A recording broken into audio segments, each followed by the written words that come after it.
제사장직과 왕족으로부터 족장 중심의 통치 형태를 보호하는 규정이 있습니다. 장로들과 감독들과 수령들은 제사장들과 레인들과 구별됩니다. 제사장은 오직 최고의 법정에만 참석하였는데 이는 율법을 올바로 해명하는 이는 제사장에게 주어진 임무였습니다. 이 최고 의사결정기구의 무게 있는 결정을 취하는데 매우 중요했기 때문입니다. 통치시 전반의 이스라엘은 상하계급 체제와는 정반대 성격을 지녔습니다. 그러면 율법을 빙자한 독재정치가 더 중요합니다. 율법을 빙자한 독재정치가 끼어들 여지가 없었다. 이스라엘은 후에 하나님께 왕을 구했으나 그 왕은 다른 민족의 왕에는 다릅니다.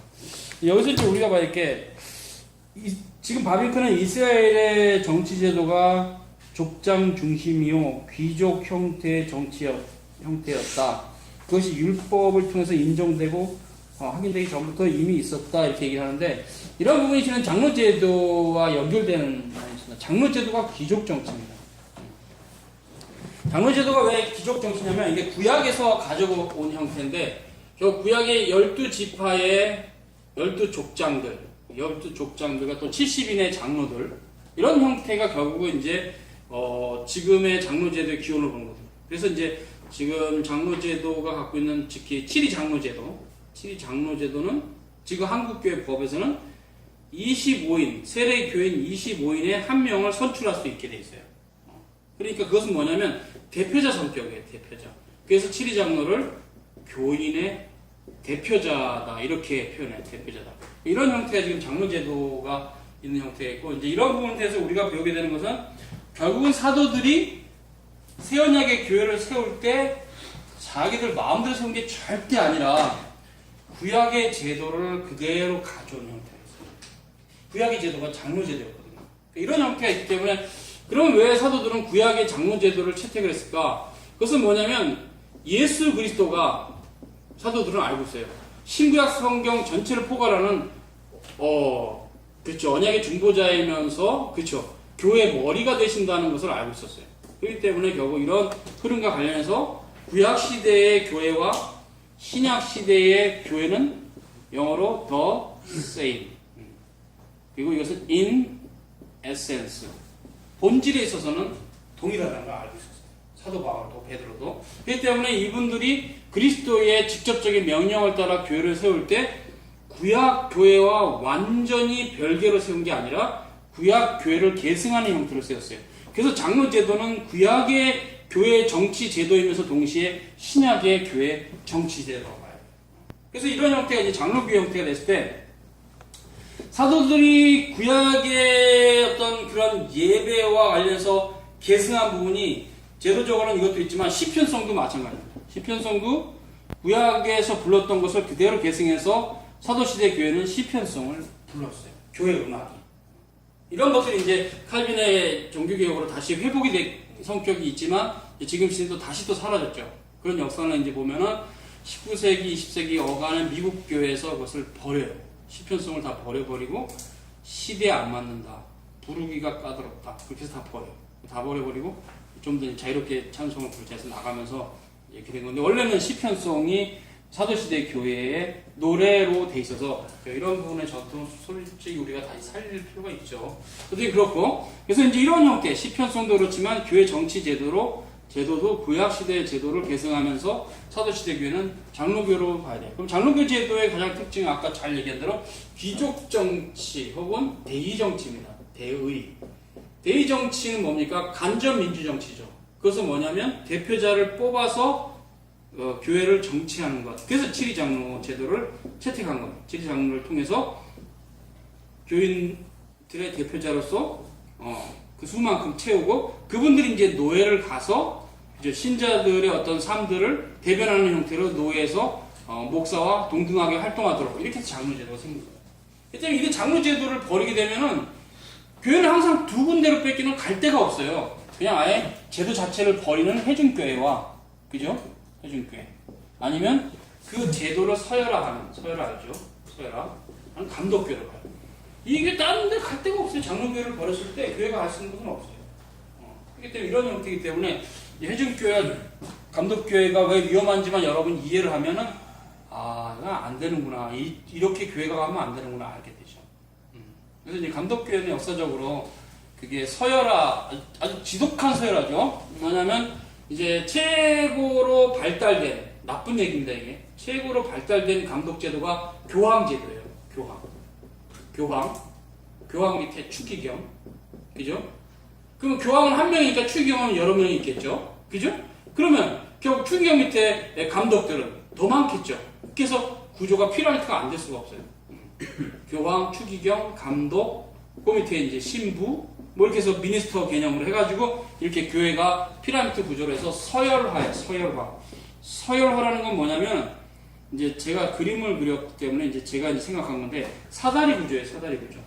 사다리 구조는 뭐냐면, 여기 1단계 있는, 계단이라고 해도 돼요. 계단도 됩니다. 1단계 있는 사람이 5단계로 올라가려면 2단계 거치고 3단계 거치고 4단계 거쳐야지 5단계로 가는 이런 구조예요. 그래서 우리가 고해성사라는 게 이게 말도 안 되는 건데 얘네들은 왜 하냐면 고해성사는 뭡니까? 나의 죄를 신부님께 고백하는 거거든요. 그러니까 이게 이 서열화 구조에서는 맞아요. 신부가 여기 있고 교인이 여기 있으니까 교인은 신부한테 고백해요. 그러니까 이게 바로 감독제도예요. 이게 유용한 거예요. 그래서 로마 교회나 감독 교회는 신앙이 굉장히 화석화됩니다. 화석 알죠? 수분이 다 빠져갖고 더 이상은 생명체가 살 수 없는 말라 비틀어진 신앙이 바로 감독교회 신앙. 의식과 절차를 통해서 이렇게 교회가 이렇게 유지되는 형태지 뭔가 생동감이 없어. 무슨 말이야? 생동감이 없어 교회가. 이 서열화됐기 때문에. 그리고 또 예식문 같은 게 있어갖고 예식문. 교회 예배도 예식문이 있어. 예식문대로 읽으면 돼요. 신부가 그냥 읽으면 돼. 읽으면 돼. 쫙 예식문대로 예식서가 있으니까. 이렇게 해서 예배를 상당히 의식 중심적이고 형식적인 예배를 드리는 게 감독교회 특징입니다. 지금 성공회도 그렇고 로마 가톨릭도 그렇고 이 감독교회 특징이고. 그럼 이제 해중교회는 그 정반대인데요. 이런 서열하고 없는 것 대신에 무지서가 있어요. 해중교회는 무지서. 이건 굉장히 또 심각한 의미의 또 다른 형태의 위험성인데, 결국 이런 형태가 근본적으로 교회 전체도 무질서가 있지만 교회 안에도 무질서가 있고 다수결의 원리가 있으면서 진리가 훼손될 수 있는, 무엇보다 이단들의 교회 정치 제도가 전형적으로 해중교회예요. 근데 이제 그 해중교회 특징이 갖고 있는 게 그 해중교회 안에서는 또 서열화가 있어요. 서열화가. 그죠? 그래서 여기 지금 목사 하나가 최고 권력자면 그 밑에 또 서열화가 있어. 계속 모든 삶을 다 타치하면서 이런 감독 정치 같은 그런 꼴을 가지고 있는 위험한 게 있어요. 이런 형태가. 이거 회중교회가 갖고 있는 전형적인 특징이. 그래서 이쪽은 서열화가 문제고 이쪽은 무질서가 문제죠. 그러니까 이런 형태 안에서 결국 장로제도가 갖고 있는 장점이라는 것은 이쪽이 갖고 있는 나쁜 점, 이건 타락해서 이렇게 된 건데 그거를 버리고 이쪽이 갖고 있는 나쁜 점도 버린 거예요. 왜 장로제도는 항상 수평적이면서 그 뭡니까? 질서의 차이만 인정하는. 여기 이제 주님이 계시잖아요. 주님이. 로드. 그러면 항상 모든 신자는 계속 바로, 즉, 다이렉트하게 하나님께 갑니다. 그럼 여기 이제 목사, 교사가 있고, 치리, 장로가 있고, 집사가 있고, 안수집사죠. 그 다음에 이제 뭐, 서리집사 있다 치고, 교인이 있으면 이분들이 결코 위의 질서에 고해성사를 하지 않습니다. 이런 제도가 아니까 우리는. 이런 제도니까. 그래서 다 하나님께 직접 갑니다. 다만 그러나 질서의 차이를 이렇게 만든 형태는 그런 형태 안에서는 이제 결국 장로가 갖고 있는 특징과 집사가 갖고 있는 특징들이 좀 다른 것이 성경에서 얘기하고 있고, 또 목사와 지장로의 또 다른 점에 대해서 또 성경이 갖고 있는 면이 있다 보니까 목사는 가르치고 다스린다면 지장로는 다스리는 것에 목사와 함께 협력하는 걸로 이렇게 해서 교리적인 정리가 됐어요. 그러니까 신앙의 양심과 하나님 앞에 나아가면 절대로 다 직접 갑니다. 하나님께. 그러나 신자들이 신앙생활을 함에 있어서 각 직분자를 존중하라는 차원에서 질서의 차이를 인정합니다. 존중의 차원에서. 그러니까 결국 이제 이런 부분들, 이걸 지우고, 이런 부분들을 봤을 때, 결국 이제 목사와 교사가 최고의 위에 있는 자리냐, 그게 아니에요, 원래 장로교에서는 목사와 교사를 최고의 자리로 안 둡니다. 목사와 교사 위에는 뭐가 있냐면요, 치리회가 있어요, 치리회. 이것도 좀 이따 설명하고, 치리회 위에는 교회법이 있어요, 교회법. 그리고 교회법 위에 성경이 있어요, 성경. 그 교회법도 두 개로 질서가 좀 나누는데 교리와 치리서 이렇게 나눕니다. 그 우리 장로교회로 이거를 설명하면은 교리는 웨스트민스터 신앙 고백과 대소리 문답이에요. 7위서는 교회 정치와 예배 모범. 이렇게 해서 교회법도 좀 질서가 이게 높아요. 이렇게 해서 성경 밑에 교회법이 있고 교회법 밑에 7위회가 있고 7위회 밑에 목사와 교사가 있고 목사와 교사 밑에 지장로가 있으면서 결국 이제 목사와 교사는 7위회에서 노예에 속하고 7위 장로는 당에 속해요. 그래서 당에서 노예로 가는 개념은 파송 개념입니다. 파송. 그래서 당회원이 되고 노회장이 되고 이렇게 당회장이 되고 목사가 이런 형태가 있고 이제 총회는 모두 다 파송 개념이에요. 총회원은 없어요. 노예에 있는 사람 중에서 선출해서 가는데 뭐 저희가 속한 노예도 한 100명의 목사가 있으면 한 20명 정도 가요. 선출해서 20명의 다수표를 받은 사람이 장로 20명, 목사 20명에서 40명이 가. 이게 노예제도예요. 그렇기 때문에 이런 형태가 이제 여러분이 나중에 임시회의, 뭐 정기회 이런 것도 나중에 이해하더라도 그러니까 7위회가 목사와 교사와 장로보다 더 위에 있어요. 여기에 대해서 물론 이제 목사와 장로가 7위회가 잘못 가면 따라가면 안 돼요. 예를 들면 1938년 조선 예수교 장로교가 신사참배를 가결했습니다. 우리가 신사참배도 성경적이야. 그래서 4계명, 2계명인가요? 3계명인가요? 3계명이죠? 우상을 숭배하지 마라. 2계명이죠? 네. 2계명은 범했어요. 그러니까 뭐 역사 얘기 좀 하면 뭐 주희철 목사 같은 경우는 저항하다가 가면서 순교하셨고 뭐 이런 형태. 그러니까 결국 7위의 결정이 성경과 교회법에 어긋나면 목사와 장로라도 저항권이 있습니다. 저항권.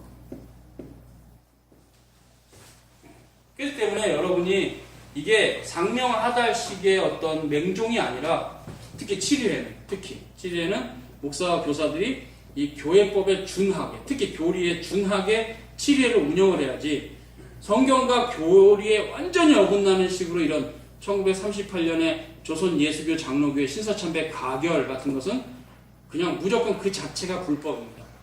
그래서 이거 저항할 수 있어요.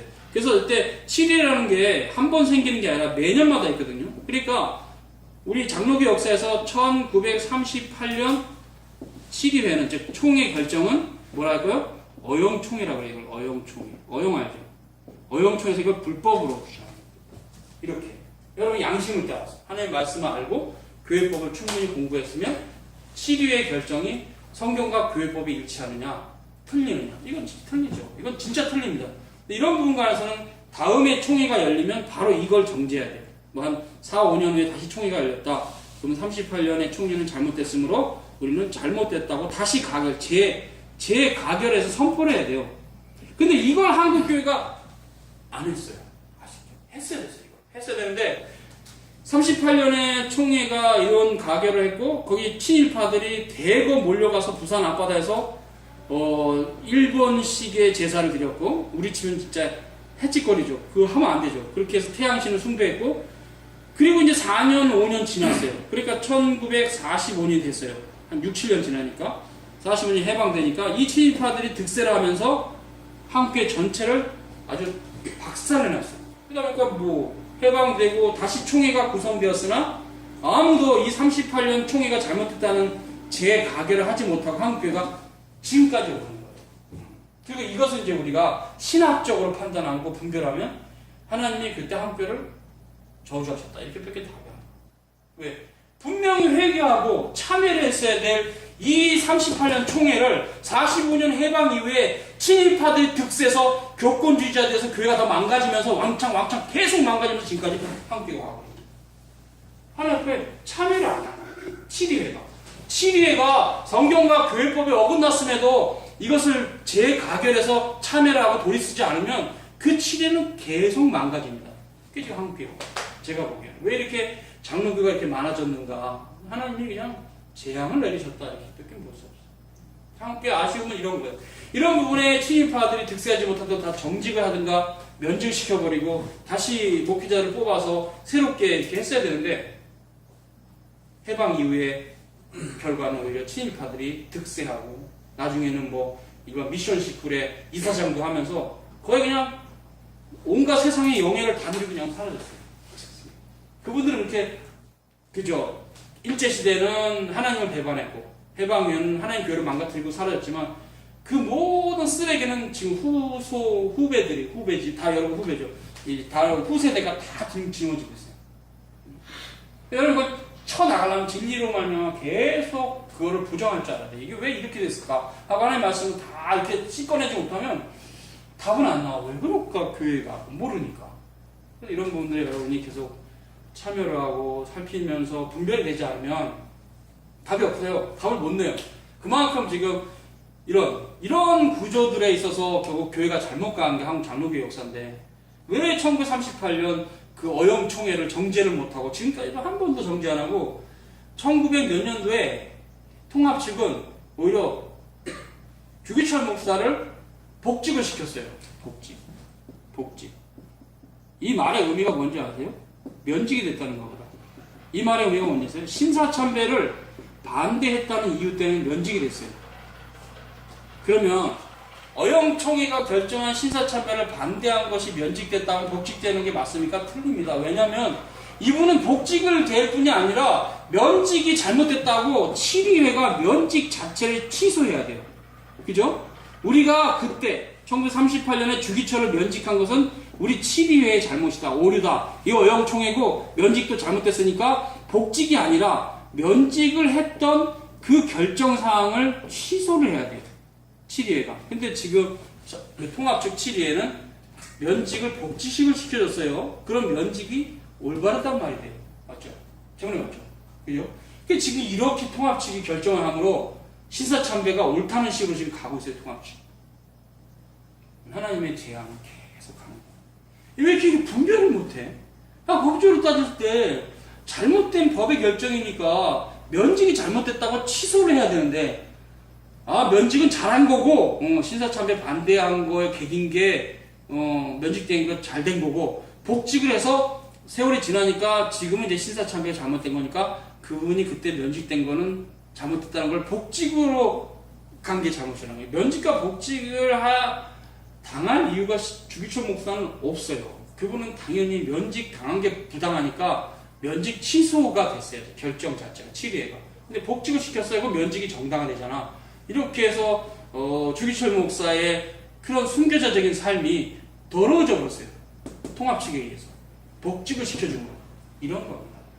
사람이 그렇잖아요. 내가 잘못한 게 없는데 면직된 다음에 그래 너가 이제 회개했으니까 복직 시켜줘 이런 식이 됐다는 건데, 주기철이 뭐가 잘못됐다고 면직이 되고 또 뭐 잘못이 없어져서 복직이 되니까? 주기철은 잘못한 거 하나도 없어요. 대한민국 7위회가 잘못됐지. 그래서 7위회가 잘못되면 몇 년 후에라도 또시 7위회가 열 테니까 다음 총회가 이쪽을 정지하고 모든 그때 결정사항을 다 원상을 복구하는 형태로 결정하는 것이 이것이 하나의 뜻입니다. 이렇게 총회가 중요한 거를 몰라서 그렇지. 이런 결정들이 자꾸 엉터리로 되고 거짓되게 결정이 되면 교회는 계속 망가집니다. 총회 결정이 얼마나 중요한지 지교회 회원들은 잘 몰라요. 얘기를 안 하는 목사님들이. 근데 총회가 만약에 어느 총회든지 2017년 우리 총회는 동성연애자를 목사로 맡기로 가결하다. 가결해버리면 이제 그 노예는 이제 동성연애자 목사 들어옵니다. 이렇게 중요한 총회 결정에 대해서 교인들은 전혀 접근도 못하죠. 그게 맞습니다. 대의정치입니다. 대의정치. 그럼 어떻게 돼요? 대표적으로 간 장로들이 싸워야 되는데 장로들이 안 싸우면 끝나요. 목사도 안 싸우고 장로도 안 싸우고. 그러니까 그렇게 7회를 가서 올바른 진리를 따라 싸울 수 있는 목사 장로가 없을수록 그 7회는 망가질 것이고 결과적으로 교회가 망가져요. 미국 교회가 그렇게 망가졌고 저 한국 교회도 그렇게 망가져가고 있어요. 저 7회 참여하니까 장로들 진짜 형 아니 너무 아니에요 진짜. 완전히 저런 사람이 왜 장로가 되는지, 장로가 되려고만 했지 장로가 될 자격이 없는 그런 장로들이 수두룩 뽑죠. 한국 교회 하나님 말씀도 없고 교리도 없고 세상에선 기계에 열리돼 있고 온갖 범죄자들이 다 장로가 되고 있어요 지금. 근데도 지금 교인들 중에서 교회 생활 좀 오래 했으면 장로 좀 한번 돼보려고 목에 힘을 주는데, 장로가 되기 전에 장로가 될 만한 좀 사람이 되라 세워져. 그래서 이거 한국교회가 진짜 장로들과 목사들과 함께 잘만 세워지면 개혁이 됩니다. 여러분이 원하는 교회가 될 수 있어요. 최소한. 그런데 그런 장로들이 세워지려면 그런 신실한 교인이 그 밑에 깔려있다는 얘기예요. 여러분 빙산이가 알잖아요. 그죠? 자, 만약에 물 위에 콜라를 얼려가지고 띄워보세요. 아닌 다음에 아주 깨끗한 생수를 얼려가지고 띄워보세요. 그러면 자, 이게 이제 장로하고 목사들입니다.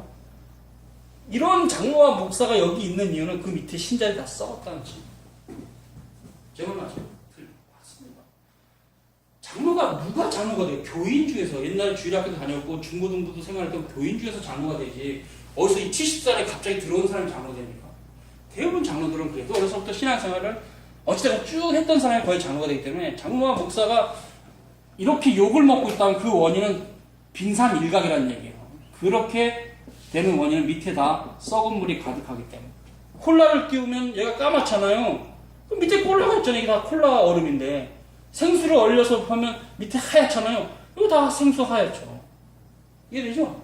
여기 검은색 칠할게요. 제가 이런 편에서 제발 좀 목사 욕 좀 하지 말라고 네 모습이라고 해. 콜라 우리 목사님이 나빠 그럼 너도 나빠. 우리 같이 다 나쁜 것이 아무도 아무를 욕할 수가 없어요. 그래서 저는 목사들이 교인 욕하면 제가 욕합니다. 너나 잘해 이 사람아. 당신 키운 애들이야. 똑같아. 지금 한국교회는 목사 교인의 본질이 같습니다. 왜? 콜라니까. 콜라를 띄우면 머리 조금 나온 빙산이니까 왜 다 콜라인데 여기만 검해요? 여기는 하얗고 여기 검했고 여기 검했죠. 결국 이게 교회가 같이 간다면 7위의 회원들이 훌륭한 회원이 올라왔다는 것은 그 밑에 쫙 깔려있는 교회들이 굉장히 훌륭한 겁니다. 맞죠, 제 말? 왜? 여러분이 장로는 최소한 여러분이 뽑은 거예요. 한국에 교인이 뽑았다고 장로들은. 근데 한국에 장로들 개판 5분 전이라고. 다 쓰레기라고 봐요. 신학 하나도 없고. 말씀 사모하는 장로도 있습니다. 제가 존경하는 장로도 있습니다. 근데 거의 드물어요. 한 10% 될까? 진짜. 이렇게 한국교회가 장로들이 다 망가진 것은 뭐 해중이 뽑았잖아요. 당신이 뽑았잖아요. 누굴 지금 뭘 할 거예요. 겨우 이런 형태가 돼서 우리는 결코 아래도 위에를 욕할 자격이 없는 자들이고 위에도 아래를 욕할 자격이 없어요. 그렇게 한국교회가 까맣다면 우리 모두 다 까만 겁니다. 그래서 우리가 하나 앞에 회개해야 돼요. 그러니까 목사님 제가 한 거 없잖아요. 네 한 거 없지. 근데 네 부모가 한 거야. 네 부모가. 제가 왜 청년촌에서 태어나야 돼요? 네 부모가 청년이니까 네 애비가 청년이니까 청년촌에 태어났지 네가. 누굴 욕할 거야? 네 엄마 욕할 거야? 한국교회가 잘못된 걸 여러분은 이제 욕할 자격이 없어요. 모두 다 한국교회 같은 별을 갖기 때문에. 우리가 할 수 있는 건 뭡니까? 결국 내가 하나님 말씀으로 충만해서 말씀대로 살아가는 방법밖에 다른 길이 없어요. 이 때문에 비판의식은 반드시 신자들이 가져야 되지만 그 비판이 자신의 우월성을 보증하지 못한다는 사실을 겸손히 인정하는 게 개혁교회 신자입니다. 이해되죠? 비판의식이 없는 것도 옳지 않습니다. 그러나 비판이 자기 목을 곱게 하거나 자기는 잘나고 다 잘못했다는 식의 이런 사고구조는 잘못 가는 거예요. 우리는 다 하나님 앞에 죄인이고 주님의 은혜가 없으면 이 콜라 얼음 위에서 나오지 못해요. 생수로. 주님의 은혜로 이쪽으로 와야 되죠. 거기는 생명을 걸어야 될 상황이 올 수 있어요. 그래서 여러분이 진리를 따라간다는 것은 아까 우리 수영자가 공부할 때 얘기했지만 결국 진짜 주님을 너무너무 사랑해서 주님밖에 없어서 그냥 주님 아닌 거는 다 버리는 형태로 가야만 겨우 진리를 깨달을 수 있지. 적당하게 물질도 다 가져가고 한 달에 한 번씩 해외여행도 가고 그런 걸 다 추구하고 싶다. 난 최소 1년에 한 번씩은 유럽에 여행을 가는 부를 누리고 살고 싶다. 그게 안 되면 나는 교회 생활도 안 하겠다. 이런 식의 사고적으로 갖고 살다가는 큰일 납니다. 그냥 그죠? 하나님이 일용할 양식 주시면 감사하고 주님만 사랑해요. 그래서 제가 보기에는 한국교회에서 참 조심스러운데 한국교회 하나를 갈 사람들이 몇 명 있을까? 거의 없을 것 같아. 다 거짓 신자들이고 주님을 사랑하는 사람이 거의 없어요. 근데 여러분 주님을 사랑하시기 바랍니다. 주님을 사랑하고 내가 일용할 양식만 지금 벌고 있으면 더 이상은 돈 벌 필요 없다. 내가 주님을 너무 모른다. 지금까지 내가 주님을 너무 모르고 살았고 앞으로 남은 생애도 별로 안 남았다. 이렇게 생각이 된단 말이에요. 그냥 주님을 알아가는데 여러분 인생은 헌신하셔야 돼요. 그것이 사도 바울이 고린도서에 사랑하는 형제들아 너희가 그쵸 주의 일에 더 힘쓴 자 되라. 너희 수고가 주 안에서 헛되지 않아. 그걸 한 겁니다. 고린도전서 15장 마지막 절에. 그게 주님을 알아가는 일입니다. 그러니까 우리가 분명히 또 아까 주형제하고 와서 처음 와서 대화해야 했지만 신자들이 구원을 받으면 시작이잖아요. 마침은 하나님 나라인데 이 중간에 뭐예요? 이건 하나님을 알아가는 법. 그러니까 여러분이 성화라는 말을 자꾸 뭐 인간이 노력을 하는 겁니까? 아니면 막 말들을 많이 다 버리시고 내가 하나님을 알아가는 것이 성화예요. 이게 결국 성화가 깊게 됐다고 해서 하나님을 깊이 알아가고 그분과 더 많이 동행을 하시겠죠. 사도 바울처럼 베드로처럼. 그분들이 그래서 내가 교회의 아버지다. 그 말을 한 겁니다. 솔직히 그분들만이 그런 얘기를 할 수 있지 지금 우리 시대 목사가 어디 감히 내가 교회의 아버지다고 목을 이렇게 그건 오만한 거예요. 정말 교회의 아버지는 사도 바울과 사도 베드로 같이 사는 사람인데 그건 지금 뭐 없어요. 그러니까 그분들은 없으니까 그분들이 가르친 교리, 디다케 그게 바로 우리가 따라가야 되죠. 사도들의 디다케 이거 굉장히 중요해요. 그래서 여러분이 지금 계속 작업들을 하는 이유들은 뭐냐? 사도들의 디다케를 계속 정리해가는 거예요. 정리해가는 거예요. 이게 굉장히 중요해요. 아까 잠깐 여기서 이제 또 누굽니까? 민수형제가 얘기했던 거. 성경을 그냥 인용하면 사도들의 디다케냐? 아닙니다. 성경을 아무리 인용해도 그 사람이 하는 얘기, 그 논조를 보면 거짓 교리가 되게 많아요. 계속 성경을 펴서 성경에 다 있어라고 말을 하는데 가만히 들어보면 거짓 교리가 되게 많아요. 그렇죠? 이단들도 성경 인용 많이 하잖아요. 제 기억은 워치만이 책을 읽은 적인데 성경 인용 엄청 많이 합니다. 워치만의 책 보세요. 근데 거의 교리는 문제가 많죠. 그러니까 이게 성경을 인용하는 게 중요한 게 아니라 그 교사가 디다스칼로스가 가르치는 독트린이 뭐냐 이게 굉장히 중요해요. 교리가 뭐냐. 여러분이 그런 부분에 있어서 올바른 교리를 기준으로 잡고 있으면 분별이 되지만 그게 없으면 이제 자기 마음에 맞으면 따라가게 되는 것 같아요. 그래서 이런 부분들을 지금 계속 이런 분들을 통해서 우리가 확인해 가는 거잖아요. 그래서 이제 얘기하면서 조금 엮기로 갔지만 좀 더 읽어볼게요. 통치체제 적응 그건 얘기했고 결국 최종점을 볼 때 하나님이 왕이고 그렇죠. 장로제도의 최종적인 뭐냐면 하나님이 왕이고 그가 율법의 지정자고 이스라엘의 수령이라는 그런 개념이에요. 이런 형태가 이제 어떤 의미 때문에 왜 이 말이 나왔는지 왜 어떻게 우리는 하나님이 최고의 왕이신가 이런 그리스도가 그런 부분들은 하나님께서 렉스를 가지고 7회를 통해서 다스린다. 이 개념 때문에. 즉 하나님이 직접 다스린 형태가 뭘 갖고 다스리면 법으로 다스립니다. 법은 도덕의 최소한입니다. 즉 법이 왜 딱딱해 보이냐면 도덕을 다 포함하고 있지 않아요. 하나님 사랑하고 이런 거에 자세히 설명 없어요. 그냥 규정을 정한 거예요. 근데 이 규정이 소중한 것은 저는 이렇게 많이 설명합니다. 군대를 갔다 와봤기 때문에. 전투식량을 받으면 못 먹습니다. 돌같이 딱딱해서. 뜨거운 물만 부으면 맛있게 먹을 수 있어요. 결국 돌같이 딱딱한 그 전투식량처럼 법은 굉장히 딱딱하고 규정이기 때문에 뭔가 좀 그쵸 메말라 보여요. 근데 이것이 하나님의 은혜로 이해가 되면 상당히 이 법을 무시하고 신앙생활 한다는 게 얼마나 잘못된 걸 알아요. 그래서 이제 히브리인들은 항상 변함없이 토라, 그죠? 토라. 이 토라를 굉장히 생각했죠. 이 토라가 이제 헬라어로 노모스죠. 그리고 이게 라틴어로 렉스.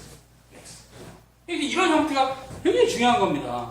그래서 여호와 율법을 즐거워하여 그 율법을 주야로 묵상하는 자로다. 복된 자는 이런 얘기를 하는 이유가 이 개념이 결국 하나님이 지금 하늘에 계시니까 다 신자들을 다스리는 형태가 뭐냐? 모세 시대부터 토라로 다스립니다. 왜 율법을 주셨느냐? 이스라엘 백성을 다스리고 예수님을 준비시키고 예배시키고 몽학선생으로 이끄는 형태가 있어요. 토라. 그래서 율법이 우리를 구원하지 못하지만 이 몽학선생을 통해서 결국 그리스도에게 가는 거예요. 다시 정리하면 이 몽학선생이 없으면 그리스도 갈 수 있다 없다? 못 갑니다. 이단들이 왜 문제냐면 이런 토라나 노모스에 대한 교리를 모르고 렉스에 대한 의미를 모르고 특정한 사람의 교리를 따라가면서 교조주의인데 그냥 바로 예수님께 못 가고 그냥 잘못 가는 거예요. 그죠? 신천지가 이만희가 신이다. 이 토라의 가르침이 맞습니까? 틀리죠. 이 토라가 굉장히 중요한 거예요. 그래서 결국 이제 장로교 정신은 하나님께서 렉스를 가지시고 7회를 통해서 다스린다. 7회를 통해서 영어로 뚜루죠. 그러면 7회를 통해서 다스린다면 7위회는 사람이 한 명입니까? 다수입니까? 조용히. 7위회. 그렇죠. 7위의 의미는 다수입니다. 그러니까 복수란 얘기죠. 단수가 아니죠. 그 때문에 하나님께서 렉스를 가지고 7위를 통해 다신다는 게 가장 성경적이에요. 만약에 단수가 되면요, 이게 교황입니다. 이게 감독이고. 그래서 사람이 다스리는 거예요. 그건 어떠한 특정한 목사가 다스려야 돼요. 그래서 교회는 숫자가 늘어나면 장로감이 있으면 바로 장로를 세워야 돼요. 네. 장로와 함께 교회를 다스리는 게 성경적이에요. 그러니까 이런 장로 제도가 얼마나 소중한 줄 모르고 목사가 혼자 다 해. 북치고 장구치고 다 해. 네. 나머지 무조건 따라하기만 하면 돼. 이거는 개혁교회가 아닙니다. 장로교도 아닙니다. 장로교는 항상 장로를 세워야 되고 장로 세워줘야 됩니다. 이 때문에 이런 부분에서 당의 정치가 된다는 것은 항상 당에도 시리회니까 렉스를 가지고 시리회. 목사가 임의적으로 하는 게 아니에요. 교회가 원래 장로제도. 장로교 목사라면서 자기 마음대로 하고 치리회도 안 세우고 집사도 안 세우고 그렇게 하는 건 잘못 가는 거예요. 교회가 잘못 가는 교회가 잘못 가는 거예요. 이런 형태가 지금 한국교회는 팽배하니까 뭐 장로 세우면 안 되고 집사 세우면 안 된다는 식이 팽배해서 그래서 그냥 뭐 이렇게 이상하게 뭐 다른 제도를 만든다. 다른 제도. 어너더 시스템이야. 그래서 뭐 순장, 순원 이렇게 해가지고 파라처치처럼 그게 가는 교회도 있죠. 그러면 안 돼요. 장로교회는 반드시 교인 숫자가 일정이 크면 집사와 장로를 세워야 됩니다. 그리고 거기에 합당한 장로가 있어야 돼요. 그러니까 얼마나 자기가 신앙생활 열심히 하고 말씀도 잘 살아서 장로감이 좀 있어야 되잖아요. 하나님 말씀에 식견도 있고 인격도 훌륭하고. 근데 그런 게 없이 뭐 그냥 그렇게 돈을 많이 냈다 그래서 교회가 무슨 투자하는 컴퍼니도 아니고 장로가 되고 그러면 안 돼요. 여러분이 가진 경제적 수준은 장로가 되는데 아무 쓸모가 없습니다. 주님을 얼마나 사랑하나? 목사만큼 사랑하나? 목사의 버금가게? 그럼 그 사람 장로가 돼요. 그래서 장로라는 것이 하나님을 사랑하는 사람이 장로지 돈 많은 사람이 장로가 아닙니다. 다음번에 이상하게 돈 많은 사람이 장로가 됐는데 장로는 결코 돈 많은 사람이 되는 게 아닙니다. 돈 많은 사람은 그냥 교인으로 있으면서 돈 많이 내면 됩니다. 장로가 될 필요가 없고. 그래서 이게 이상한 한국교회는 돈이 많아야 장로가 된다는 이상한 어떤 풍습이 생겨가지고 신앙은 있는지 없는지 말씀이 있는지 없는지 불확실한데 장로가 되는 경우가 많은데 그거는 개혁교회는 아니다. 개혁교회는 이렇게 하나님의 법을 따라 교회를 치료해야 되기 때문에 이 하나님의 법이 하나님의 말씀인데 항상 목사와 장로는 하나님의 말씀에 능통한 자입니다. 말씀을 사랑하셔야 됩니다. 젊어서 아무래도 교회 생활하는 사람 반드시 장로가 될 포지션에 있는 사람들인데 말씀을 사모하지 않고 나이가 먹으면 장로는 안 되시면 돼요. 짬밥이 그 교회에서 많아도 장로가 될 자격이 없어요. 그 사람. 그 말씀에 충만한 신자가 돼야만 장로가 될 자격입니다. 장로제도까지 간략하게 얘기했어요. 이 얘기와 관련해서 좀 넘어갑시다. 그래서 이런 수령제도라는 게 이런 게 있고 좀 넘어갑시다. 쭉 넘어가고 율법의 뭐 얘기 좀 하고 형벌, 태형 얘기 다 넘어가고요. 쭉 넘어가고 맨 밑에 세 번째 이스라엘이 언약의 길로 행하면 여호와께서 복을 주시고 그렇죠. 불순종하면 저주를 내리셨습니다. 그거 써있죠. 100페이지로 넘어갈게요. 그래서 하나님께서 율법을 이스라엘에 주신 목적이 이러한 율법의 특징에서 분명해지는데 시내산에서 언약을 제정하시면서 친히 목적을 분명히 밝혔어요. 그 모세를 통해서 이스라엘 백성에게 너희가 내 말을 잘 듣고 내 언약을 지키면 너희는 모든 민족 중에 내 소유가 되고 너희가 제 소유 나라가 되면 거룩한 백성이다. 땅의 모든 민족 중에 하나님께 택함받은 민족이 되기 위해서는 이스라엘이 스스로 언약길로 행하였다. 이스라엘은 자신의 공로나 자격으로 택함이 아니라 하나님의 주권적인 사랑하심으로 됐다. 이스라엘이 은혜로운 특권을 받은 것은 민족들을 멸시하고 자기 자신을 그들의 높이 세우기 위함이 아니다. 그 중요하죠. 이런 자세는 지금의 참다운 신자들도 가져야 되죠. 이방 민족을 멸시하고 자기 자신을 높이기 위해서 하나님께서 은혜로운 특권을 준 게 아닙니다. 그거를 망각한 게 예수님 당시에 바리새인이고 사두개인이고 유대인들이었어요.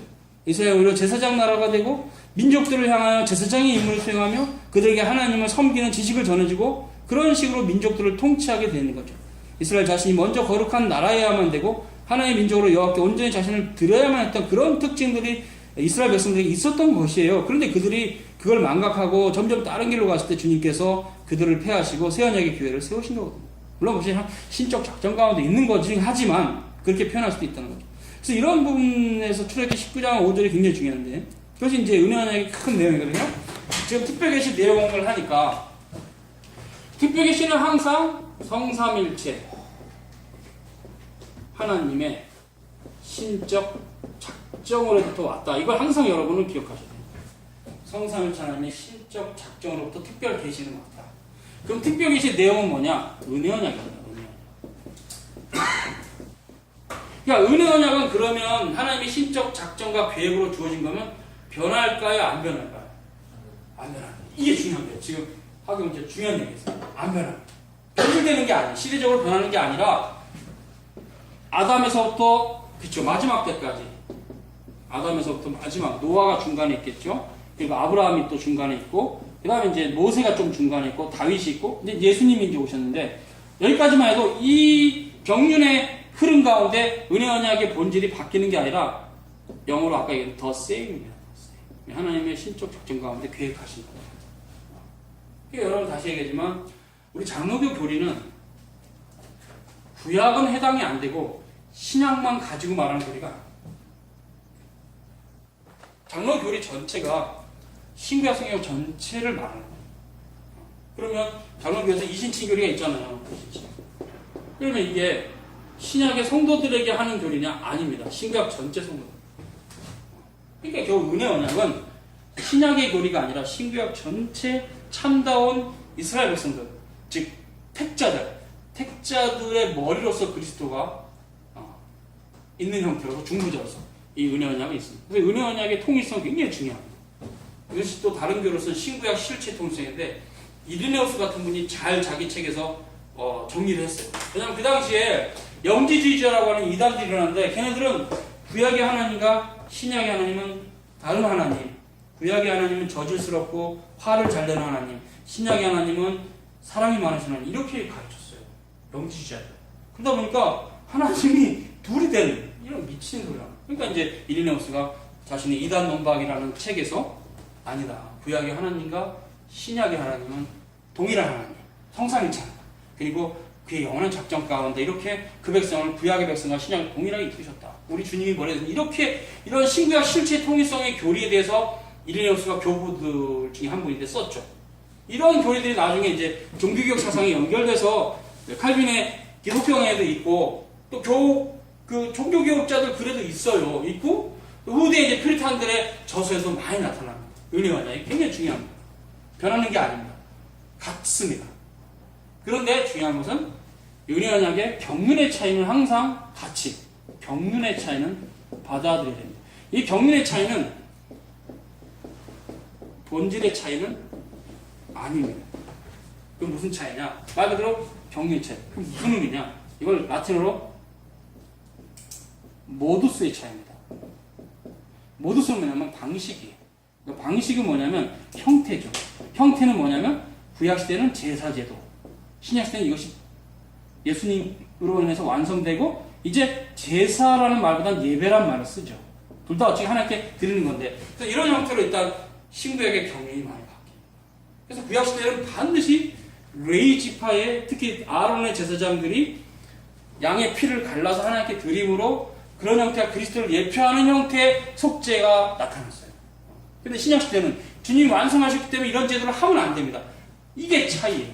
이게 경륜의 차이라고 해요. 주님이 이 땅에 오시기 전과 후에 경륜의 차이에 그런 부분과 관련해서 이제 차이는 반드시 있어요. 특별히 의식법의 폐지가 관련해서 있는데 그런 형태와 관련해서 퓨리탄들이 어디까지 나갔냐면요. 칼빈도 나갔죠. 다음에 모든 의식법은 새롭게 만들어도 안 된다. 그게 만든 게 뭐냐면 자, 지금도 한국교회에서 구약의 의식법을 행하는 참 한심한 일이 있습니다. 뭐냐면 맥주철 지키는 교회 7.7절 지키는 교회도 있어요. 오순절도 지키고 이런 절기를 지키는 것은 은혜 언약의 경륜의 차이와 관련해서 봤을 때는 비성경적입니다. 이런 구약의 절기를 지켜버리면 사도 바울이 갈라디아서 얘기한 대로 너희가 율법의 행위로 의롭다 되느냐 믿음으로 의롭게 되느냐.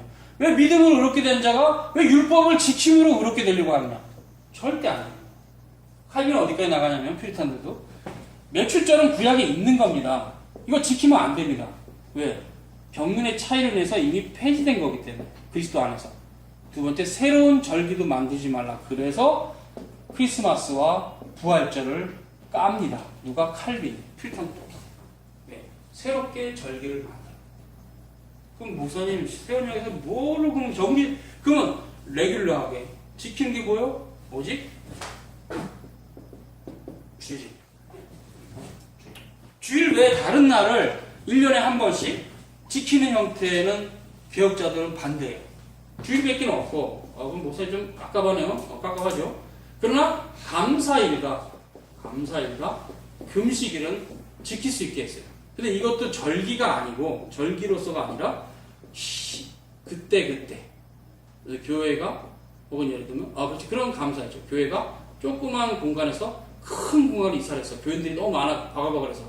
그래서 새롭게 이제 장소를 마련해서 들어가서 감사일을 정할 수 있죠. 이렇게 할 수 있잖아요. 이런 거. 그러니까 금식일 이것도 이제 또 구분이 되지만, 예를 들면 금식일은 전쟁 직발이 일촉즉발이야. 세상이, 나라가, 우리가 속해 있는. 그럼 우리가 총회라도 우리 교단의 모든 신자들은 일주일에 한 번씩 금식합시다 하고 결정할 수가 있어요. 이렇게 세상이 어렵고 힘들 때, 또 교회적인 어떤 문제가 있을 때 금식할 수 있어요. 이건 실은 선포가 당회와 노회와 총회가 할 수 있어요. 어디든지 당회가 할 수 있으면 지교회가, 노회가 하면 그 지역교회가, 총회가 하면 그 교단 전체 교회가 따라가는 형태가 가능합니다. 그렇기 때문에 이런 감사일과 금식일 외에는 개혁교회는 금하고 있어요. 다른 날을 지키는 거예요. 근데 이것도 절기가 아니고 어떤 특정한 상황에서 하는 것일 뿐. 그러니까 결국 주일 외에는 맥주절, 칠칠절, 오순절, 크리스마스, 그 다음에 부활절을 지키는 것은 실은 칼빈의 교리뿐만 아니라 하여튼 필탄 전체, 하여튼 장로교 교리라면 어긋납니다. 분명. 그래서 개혁교회는 이런 교리들을 따라서 이런 절기를 폐지했죠. 이런 부분들이 은혜 언약에 대해서 여러분들이 계속 알아가야 되는데, 이 은혜 언약의 큰 특징이 경륜의 차이가 나타날 때는 옛 언약은 폐지된 걸, 옛 언약 다가 아니라, 그러니까 의식법, 즉 그때 당시에 제사를 드린 것과 연결된 모든 절기들과 의식들, 네이지파이 이런 것들이 폐지된 걸 봐요. 그러나 그 정신은 그리스도 안에서 완성이 됐기 때문에 새 언약은 주일로, 예수님 부활하신 주일로 압축되면서 감사일과 금식만 때에 따라 지킬 수 있고 나머지는 주일로. 그래서 주일만 지키면 법적으로는 아무런 하자가 없어요. 그렇기 때문에 우리가 자칫 오해하면 또 그렇게 미신적인 교회들인데, 왜 어떤 교회는 새벽 기도도 안 해? 왜 어떤 교회는 수요 예배도 안 드려? 그런 교회는 이단 아니야? 이렇게까지 얘기하는 이상한 사람이 있다면 진짜 잘못된 거예요. 원래 주일 외에는 다른 날은 교회 형편 따라 지킬 수도 있고 지키지 않을 수도 있어요. 그래서 그거는 결국 그런 형태로 이해를 해야지, 그거를 가지고 뭐 한국교회 왜 이제 교회가 타락했는지 철학기도도 안 해 이렇게 하는데, 그거는 철학기도를 들을 만한 사람이 한국교회 초기에 있었고, 지금은 여러분들이 아는 대로 수요예배만 해도 들으려 해도 큰 교회도 수요예배 교인들이 확 줄어들어요. 할 수도 있어요. 교인들이 몇 명이라도 모이면. 근데 효율성이 너무 떨어지게 되니까 이제 많이들 없애기도 하죠. 작은 교회 같은 경우는 아예 오는 교인이 하나도 없어. 교인도 안 하는데 그걸 만들어갖고 해서 한다는 건 의미가 없어요. 집회라는 게 교인들과 함께 하는 거니까. 그래서 이런 부분에서 교리적으로 이해를 안 하고 한국교회 전통으로 이해를 해버리면 답이 안 나와요. 그래서 여러분이 그 은혜 언약 교리가 상당히 중요한데, 그런 부분에서 이제 여기 그 의미가 뭐냐? 하나님이 우리와 함께 하시고 우리가 하나님의 백성으로 간다. 그 임마누엘이죠. 히브리어로 임마누엘. 하나님이 우리와 함께 하신. 이 임마누엘의 교리가 이사야 7장 14절에 있죠. 보라, 처녀가 잉태해 아들을 낳을 것이고 그 이름은 임마누엘이라. 그걸 마태복음에서 받아가지고 마태가 기록할 때 그대로 써요. 예수님이라고. 바로 이사야 7장 14절에 그 아이는 예수님이다. 그래서 이제 임마누엘의 하나님과 관련해서 항상 그리스도가 항상 중보자로 있습니다. 그래서 이것이 이제 하나님이 우리와 함께 하시고 우리가 하나님 백성 되면 중간에 누가 있냐면 그리스도가 있어요. 그리스도. 이런 형태가 항상 그러니까 하나님과 우리 사이에 중보자로 항상 중보자로 예수 그리스도가 항상 있어요. 이게 굉장히 중요한 개념이에요. 그래서 이런 표현 합시다. 예수 그리스도 안에서 계시된 성삼일체 하나님, 이런 개념도 항상 가져야 돼요. 예수 그리스도 안에서 계시된 성삼위일체 하나님, 이 개념이 굉장히 중요한 거예요. 왜냐하면 예수 그리스도를 통하지 않고는 하나님께 갈 수 있는 사람은 아무도 없어요. 그리스도가 배제될 수가 없어요. 근데 이때 그리스도라는 의미는 신이신 분, 중보자, 이렇게 항상 신이신 분을 말하는 거거든요. 그러니까 성삼위치 하나님과는 구별이 되죠. 구별. 디스팅티어. 그러나 성삼위치 하나님과 예수 그리스도가 디비조가 되나요? 안 되죠. 디비조는 안 됩니다.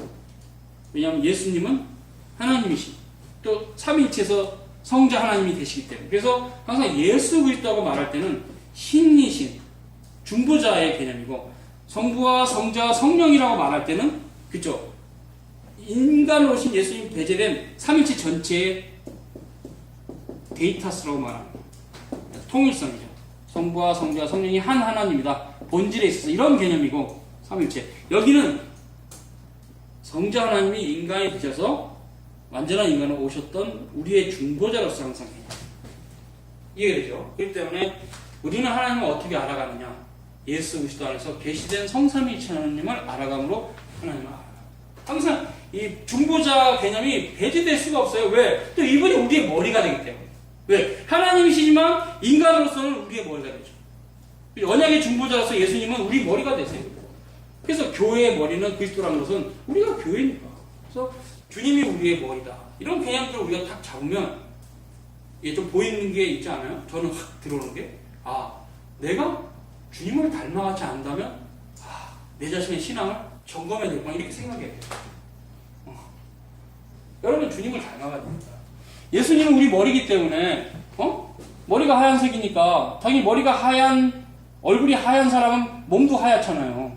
얼굴이 까만 흑인이 몸이 하얀 사람 없잖아요.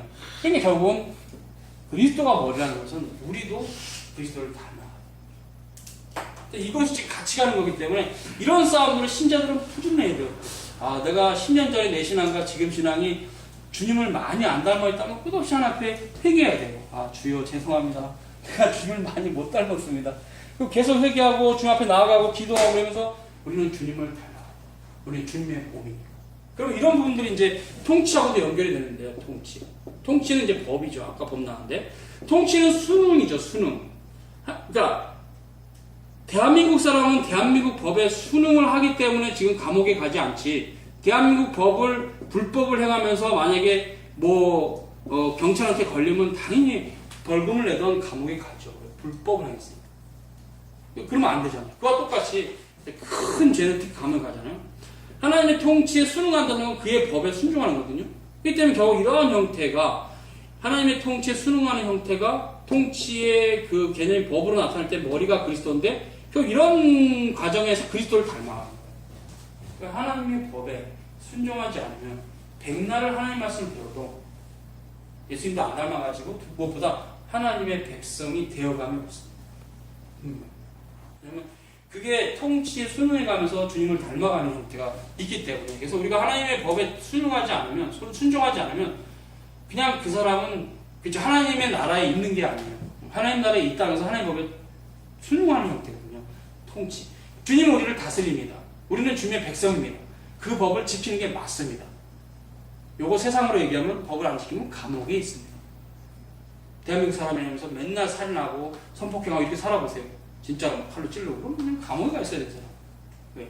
너는 잠시 동안은 대한민국 시민이 아니야. 권리를 유보하는 거거든요. 가둬버리는 거. 그 감옥이 실은 뭐의 예표입니까? 지옥의 예표죠. 감옥은 지옥의 예표입니다. 그죠?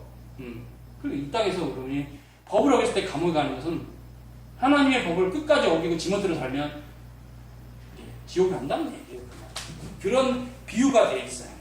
우리는 하나님의 법에 순종하는 자로 부르심 받은 자지, 하나님의 법을 판단하고 그 머리 위에 서라고 하나님의 법이 우리에게 주신 게 아니에요. 우리는 날마다 성경 말씀을 들으면서 바비표 잘 쓰는 표현, 순수하고 영어로 씁시다. pure 플러스 child DC, 순수하고 어린아이 같은 마음으로 하나님의 말씀을 대하라. 여러분이 성경을 읽을 때 가져야 될 자세는 이 자세입니다. 순수하고 어린아이 같은 마음으로 이 말씀을 반드시 대하라. 이걸 째려보면서 이렇게 담아. 그것도 독일의 자유신학자들 많이 읽고 와서 이 책을 JDP가 어딨지? 도마는 어디 도마? 큐문서는 어디? 이런 식으로 성경을 대면하면 영원히 하나님을 못 만나요. 성경에 하나님 말씀을 믿고 겸손하고 온유한 마음으로 주의 말씀을 사모하는 마음으로 이걸 읽어야 또 믿음으로 읽어야 이거는 이해가 되는 책이에요. 이 성경이 굉장히 신비한 책입니다. 하나님 말씀이 아니라고 읽으면 하나님 말씀이 아닌 걸로 그 사람에게는 적용이 돼요.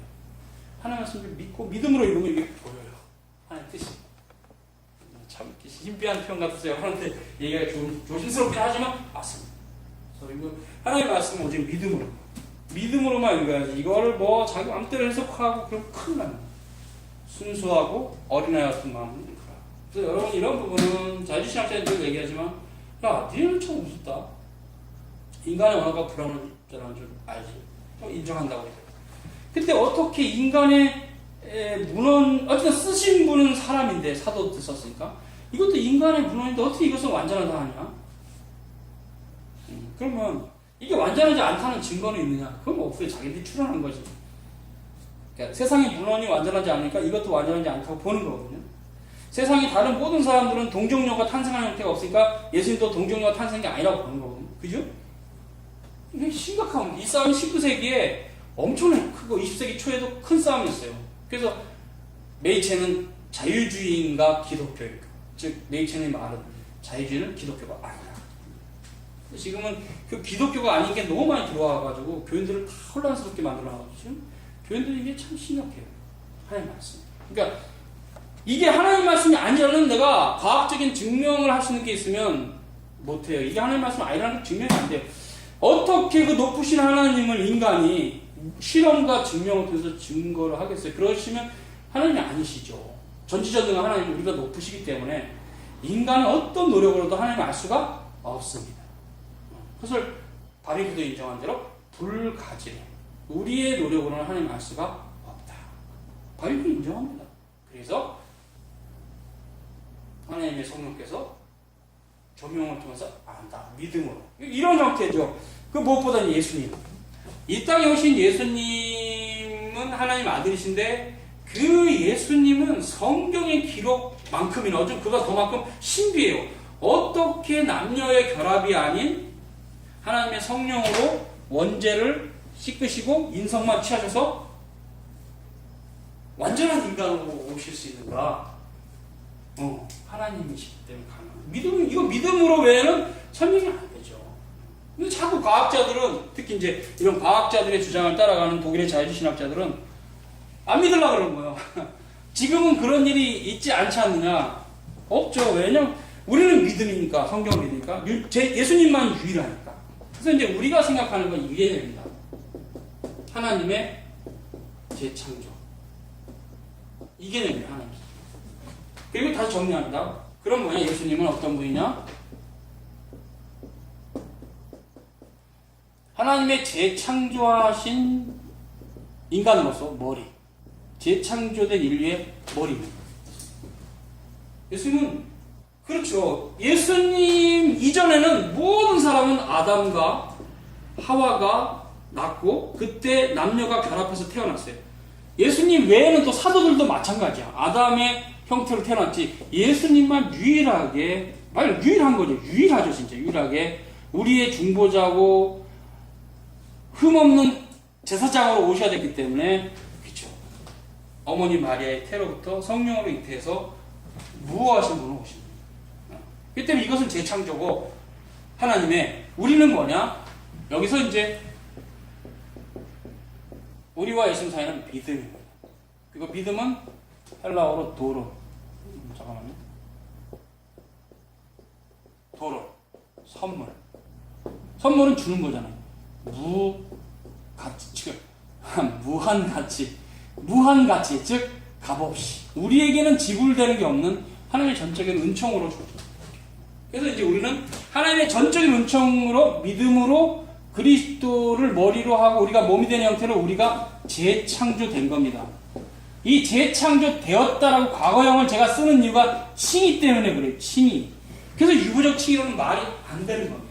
칭의라는 개념 자체가 법정적인 표현이고, 그리고 지나가는 형태지 유보됐다는 말은 말도 안 돼요. 항상 유보적 칭의를 버리십시오. 칭의는 이미 된 겁니다. 되었다. 그리고 이제 영화가 하늘나라에 가 있는 형태니까 성화가 이제 여기 있는 건데 이 성화는 영화의 시작입니다. 영화. 예수님을 여러분이 믿습니까? 그럼 이미 여러분은 영화 가운데 있는 겁니다. 완성이 아닙니다. 우리는 믿음으로 영화로운 사람들이 목사님 이건희보다도 가난하고 캐딜락 차도 없는데요. 그런 눈에 보이는 영화로움이 아니라 보이지 않는 하나님 나라를 믿음으로 볼 수 있는 영화로움. 별로 와닿지가 않아요? 그 이유는 한 가지입니다. 하나님 말씀이 무척 여러분이 박약하다 지금. 한국의 교인들 하나님 말씀이 무척 박약해서 하나님 나라를 볼 수가 없어요. 말씀 들어가고 말씀과 동행 이 삶이 이렇게 삶의 패턴이 이게 삶의 패턴이 돼야 되는데 아니니까 말씀이 없으니까 이게 하나님 나라가 안 보이죠. 말씀으로 우리가 오신대 주님께서. 결국은 예수님 우리 믿음으로 하나님 나라로 가고 주님을 닮아가고 주님이 머리고 우리가 몸이고 이거 재창조고 성령으로 이거 칭이 됐기 때문에 재창조 시작한 거고 영화 이룰 것이고 이 성화 과정이고 이 과정 성화가 이렇게 충만하게 되는 형태는 하나님 말씀에 하나님 말씀. 그래서 하나님 말씀이 없으면 이게 뭐 신앙이 있다고 쳐도 정말 병든 신앙으로 살 수뿐이 없어요. 왜? 우리가 시작한 이후로 영화 이르기까지 계속 하나님 말씀으로 우리의 죄를 다 씻어내야 되는데 말씀이 없으므로 씻지를 못하죠. 우리 힘으로는 아무리 하나님께 하려도 갈 수 없어요. 신앙이 정체될 수뿐이 없어요. 신앙은 시간의 문제도 아닙니다. 공간의 문제도 아닙니다. 그냥 하나님의 은혜입니다. 신앙이 잘하는 것도 하나님. 그러니까 어떤 사람은 그냥 이런 예는 그러니까 예니까 여러분 그냥 듣고 넘기세요. 뭐 한 20년간 신앙이 안 자라다가 갑자기 5년 안에 신앙이 확 자라기도 합니다. 이런 독특한 역사는 왜 있는가? 하나님이 자유롭게 하시기 때문에 우리가 모른다는 거죠. 하나님이 하시니 우리는 모릅니다. 그가 자유롭게 하십니다. 우리는 그냥 하나님이 하신 역사를 믿음으로 따라가는 자죠. 그래서 우리가 하나님이 하시는 일을 우리가 어떤 형태로 그림을 그리거나 도식하면 안 돼요. 우리 하나님은 자유로운 분이라서 그분이 알아서 하십니다. 다만 이런 교리는 성경이 우리에게 말하니까 따라가는 거죠. 그래서 겨우 교리 정도만 우리가 성경 전체를 포괄하는 유일하게 우리가 따라가야 될 어떤 그런 형태의 가르침이지 성경 본문을 읽어보면 하나님께서 다양하게 사람을 이끄세요. 다윗은 다윗대로, 모세는 모세대로, 이사야는 이사야대로, 에레미야는 에레미야대로 성경 구약만 봐도 하나님께서 각 사람을 자유롭게 이 사람이 이런 식으로 저 사람이 저런 식으로 이끄십니다. 이런 형태는 무엇을 의미하느냐? 하나님의 자유로운 역사는 우리가 상상할 수 없다. 하나님은 날마다 세상을 만드시는 크리에이티브 창조적인 분이시죠. 창조적인 분이시기 때문입니다. 크리에이티브. 하나님은 창조적인 분이십니다. 날마다 세상을 만드시는 창조적인 분이기 때문에 우리가 함부로 하나님을 그렇죠. 성경이 말하는 교리 외에는 함부로 말할 수 없어요. 어떻게 하나님께서 여러분 각자를 이끄실지 아무도 몰라요. 판단할 것도 없어요. 하나님이 다 알아서 하시죠. 우리 하나님께 다 맡겨야 돼요.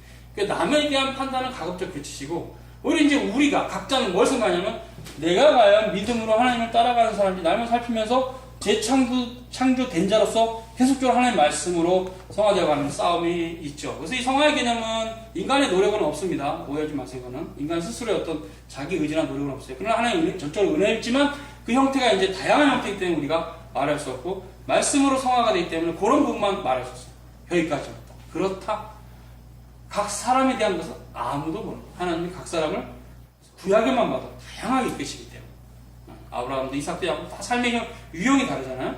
하나님께서 여러분 자신을 믿음이 있다면 다양하게 이끄시니까 여러분 각자 하나님을 만나시면서 믿음으로 말씀 안에서 주님을 닮아가는 형태가 돼야 우리 모두가 다 이제 주님을 닮아가는 자로서 주님의 몸으로서 지어져 간다. 이것을 지어져 간다. 빌드업이에요. 빌드업. 이 지어져 감이 이제 완성이 되는 게 하늘나라 가는 거니까 이게 이제 교회론과 왜 연결되냐면요. 보세요. 자, 교회론 두 가지가 있습니다. 비지블 처치하고 인비지블 처치가 있어요. 이거를 가시적 교회라 해요. 가시적. 이건 비가시적. 이 가시적 교회는 지상의 교회입니다. 이건 천상의 교회입니다. 이거는 불완전해요. 이건 완전해요. 자, 그럼 봅시다.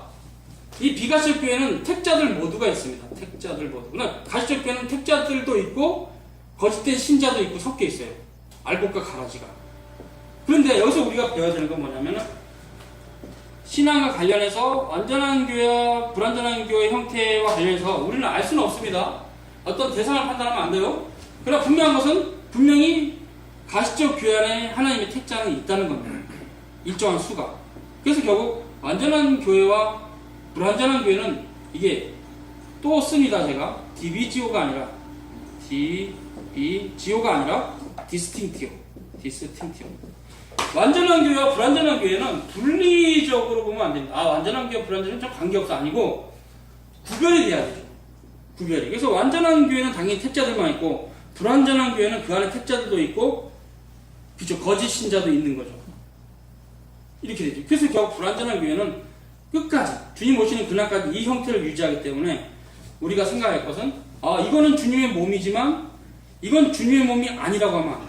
아무리 타락해도 성삼일체 하나님을 믿으며 예수 그리스도를 구주로 믿는 교회라면 우리는 불완전해도 그냥 이렇게 품고 가야 돼요. 품고 가야 돼요. 그 때문에 여러분이 여기 교회를 다니면서 저희 교회를 비판한다?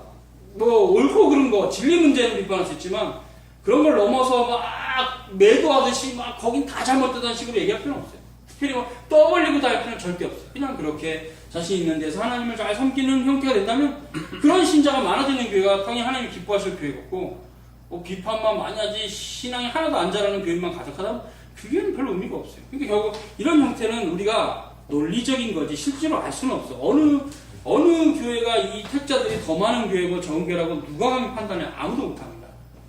그래서 교회 표지는 교인들의 신실함이 기준이 안 되고 항상 교회법. 그 교회법의 의미는 그 교회가 무엇을 표방하는가. 이게 정리가 돼요. 무엇을 표방하냐? 이제 교리는 이런 교리, 교회 형태는 이런 형태에서 교회법이 그 교회의 거룩성의 기초가 될 뿐이지 결코 신자들의 어떤 남들 보기에 탁월한 어떤 삶을 살고 이런 것이 교회의 기초가 아닙니다. 그래서 칼빈이 정리한 것이 바로 세 가지잖아요. 말씀이 그렇죠. 여기 가로치 올바르게 선포되고 성례가 합당하게 시행되고 권징이 이제 합당하게 시행되는 요 세 가지가 있는 교회는 참교회다. 칼빈 얘기입니다. 이것이 없으면 거짓교회다. 이게 정리합니다. 그리고 이제 이런 형태는 원래 칼빈이 처음 얘기한 게 아닙니다. 찌빙글리 책을 읽어봐도 찌빙글리도 그 얘기를 해요. 참교회와 거짓교회에 대한 어떤 논설에서 이런 비슷한 얘기를 합니다. 즉 뭐냐면 참교회와 거짓교회는 그 교회가 표방하는 교회법으로 판단해야지 신자들의 상태는 2차적인 문제라는 2차적인 중요하지만 이런 부분과 관해서 여러분이 살펴야 될 것은 항상 자기 자신과 관해서 하나님의 말씀이 무엇인가를 알아가는 형태로 해서 그것을 말씀을 보기 전에 일단 하나님의 말씀을 내 마음대로 보지 않아야 되는 형태와 관련해서 교리가 중요하다는 거예요. 그래서 꼭 이제 결국 교인들이 말씀 안에 들어가는 게 중요하죠. 잘못 들어가지 않게 해서 교리가 있는 건데 요거만 얘기하고 여긴 넘어갑시다. 교리는요 항상 울타리입니다. 울타리 알죠? 그리고 진짜 양초는 교리 안에 있습니다. 교리 삼일체 안에 있고 예수 그리스도 이성 일인격 교리 안에. 그래서 이 양초는 성경 말씀이고 요 테두리가 교리입니다. 그러니까 무엇이냐 이게 지금 이게 뭐냐면 좀 딱딱하죠. 그죠? 울타리가 좀 딱딱하잖아요. 그러니까 여러분 교리를 늘 배웁니다. 소요리 문답도 배우고 대요리 문답도 배우고 웨스턴 신앙을 설명을 들어야 됩니다. 그럼 결국 여러분이 들어야 할 것은 하나님의 말씀, 즉 이렇게 해석하지 말고 이렇게 해석하라 이런 교리 안에서 하나님의 말씀으로 결국 가서 이 양초를 먹음으로 우리의 영혼은 그래서 제가 항상 교리를 지금도 가르치지만 성도들에게 변함없이 계속 성경을 집에서도 보시고 또 성경을 사모하라는 얘기가 지금 성경 말씀이 양초예요. 양초. 근데 거짓된 말씀은 이 교리를 벗어나서 이렇게 자라고 있는 풀을 먹으니까 이게 독초입니다. 독초. 이렇게 되면 신앙이 다 망가집니다. 그래서 우리가 올바른 교리를 배우는 이유는 하나님 말씀을 잘 이해하고 참이지 교리를 자꾸 이렇게 오해하는 분들은 이것도 필요 없다고 이렇게 무너뜨리는데 그건 아니고 교리는 반드시 해요. 제 말을 오해하는 사람은 목사님은 교리만 왜 얘기하세요?가 아니라 이 교리를 여러분이 분명히 알아야 여러분 스스로 성경을 읽을 때 이단들의 어떤 잘못된 성경에 대한 가르침을 반박하고 다 걸러내고 올바르게 하나님 말씀에서 사모할 수 있는 상황으로 갈 수 있다 해서 교리가 굉장히 중요한 일을 하게 됩니다. 이해됐죠? 이제 이 정도만 하고 맞춰봅시다. 자, 거기 봅시다.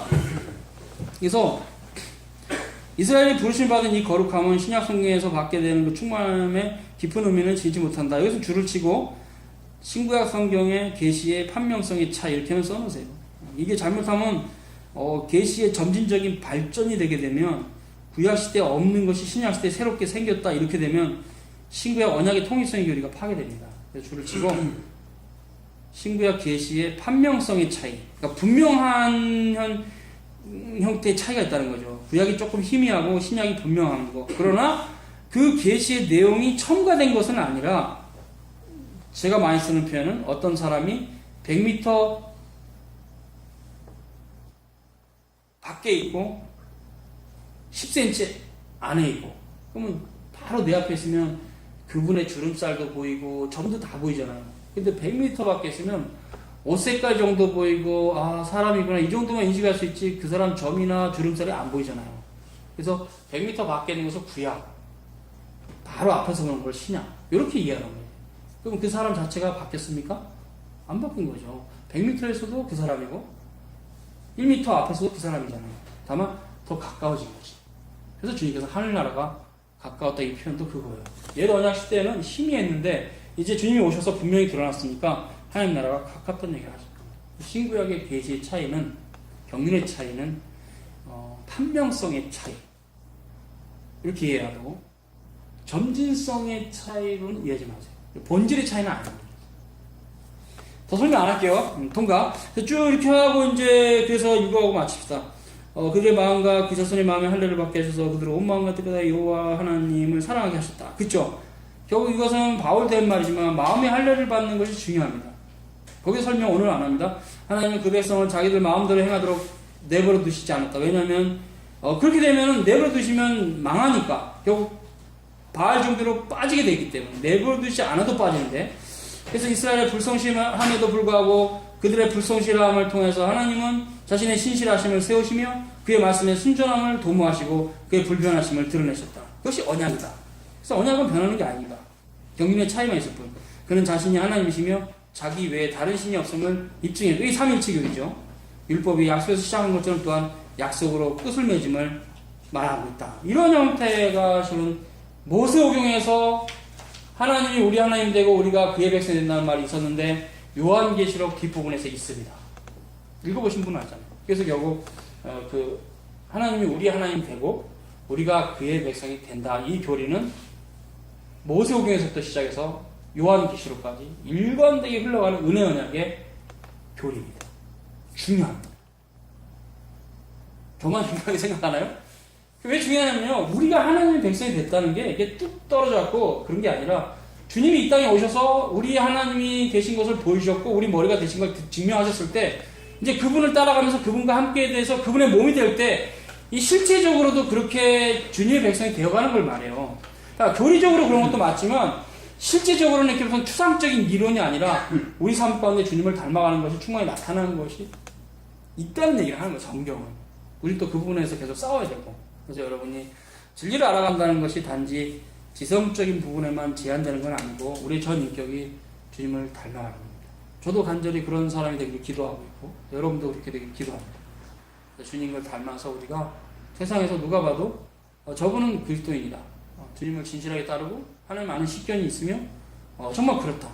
이런 형태가 그들에게 나를 드러내거나 자랑하는 형태로서는 절대 아니고 그냥 그렇게 봐주면 고맙고 그렇게 안 봐줘도 상관은 없어요. 여러분이 만약 본질적으로 하나님 말씀대로 산다면 세상이 여러분을 판단하는 것은 아무런 쓰잘데기가 없습니다. 제 말이 맞죠? 그죠? 왜냐면 하나 더 얘기 드릴게요.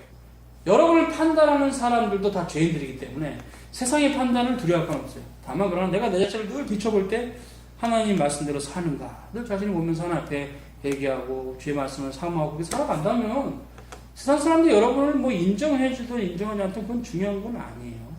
제가 근데 이제 인정을 받으라라는 것은 내가 내 자신을 꾸며서 억지로 그렇게 쇼로 하라는 게 아니라 그냥 말씀대로 살다 보니까 누가 나한테 정말 목사님 혹은 성도님은 하나님의 말씀대로 사십니다라고 증명해 준다면 감사한데 괜히 삐뚤진 마음이 가지는 사람은 그렇게 사는 사람도 비방도 해요. 예수님도 욕을 먹은 것처럼 발세입니다. 그래서 여러분이 사람의 평가에 연연하라는 말은 아니니까 오해하지 마시고 말씀대로 살라고 말이죠. 기도하겠습니다. 거룩한 주님 감사합니다. 또 우리가 택배계시 내용에 대해서 또 한 단락을 살폈습니다. 하나님의 말씀으로 거룩해져가는 이 삶에 대해서 사랑하는 성도들이 일평생 배우게 하시고 정말 우리가 지금 십자가에 싸우니 이런 발걸음들이 정말 주님 나라가는 그 시간까지 조금씩 그러나 올바른 길이 무엇인가를 사색하고 찾아가면서 말씀으로 충만한 삶이 되도록 도와주옵소서. 예수님의 이름으로 기도 올리옵나이다. 아멘. 네. 마쳤습니다.